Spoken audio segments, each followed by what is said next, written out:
तो एक प्राचीन कथा के अनुसार कहा जाता है कि तोरण नाम का एक राक्षस था जो शादी के समय दुल्हन के घर के द्वार पर तोते के रूप में बैठ जाया करता था।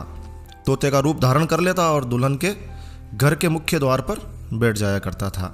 जब दूल्हा द्वार पर आता तो वो राक्षस दूल्हे के शरीर में प्रवेश कर जाता था और दुल्हन से स्वयं शादी रचाकर उसे परेशान करता था। एक बार की बात है, एक साहसी और चतुर राजकुमार की शादी तय हुई। शादी के समय जब वो दुल्हन के घर में प्रवेश कर रहा था तो उस राजकुमार में कुछ दैवीय शक्तियां थी। तो अचानक उसकी नज़र उस राक्षसी तोते पर पड़ी। वो तुरंत समझ गया कि ये राक्षस है और उसने तुरंत तलवार निकाली और उसे मार गिराया और फिर शादी संपन्न हुई। बताया जाता है कि उसी दिन से तोरण मारने की परंपरा शुरू हुई। आपने कभी गौर किया है? आपको पता लगेगा कि इस रस्म में दुल्हन के घर के दरवाजे पर लकड़ी का तोरण लगाया जाता है जिस पर एक तोता लगाया जाता है।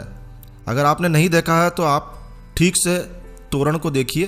तोरण पर तोता जरूर बिठाया जाता है। तो लकड़ी से तोरण बनाया जाता है और उस पर एक राक्षस का प्रतीक तोता बिठाया जाता है और बगल में दोनों तरफ छोटे तोते बिठाए जाते हैं। दूल्हा जब शादी के समय वधू के मुख्य द्वार पर आता है तो तलवार से उस लकड़ी के बने राक्षस रूपी तोते को मारने की रस्म पूर्ण करता है। गांवों में तोरण का निर्माण खाती के द्वारा किया जाता है, लेकिन आजकल बाजार में सुंदर सुंदर तोरण मिलने लगे हैं। कुछ तोरण तो चाइनीज तोरण है जिस पर गणेश जी और स्वास्तिक जैसे धार्मिक चिन्ह अंकित किए होते हैं। और फिर क्या होता है, दूल्हा बगैर जानकारी के उन पर तलवार से वार करता है, तोरण मारने की रस्म पूर्ण करता है, लेकिन जानकारी नहीं होती है और वो गणेश जी और स्वास्तिक जैसे पवित्र चिन्हों पर अपनी तलवार चलाता है। शास्त्रों के अनुसार तोरण पर तोते का स्वरूप ही होना चाहिए, दूसरा कोई चिन्ह नहीं होना चाहिए।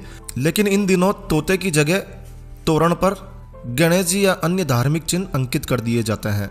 दूल्हा भी तोरण की जगह उन पर ही वार करता है और कहते हैं कि भारतीय समाज में पति पत्नी के मध्य अनेक प्रकार के विवाद, तलाक बढ़ने के मामले के पीछे भी यही कारण है।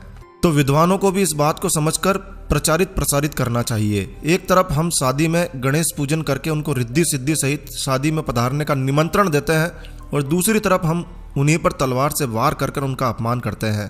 ये उचित नहीं है।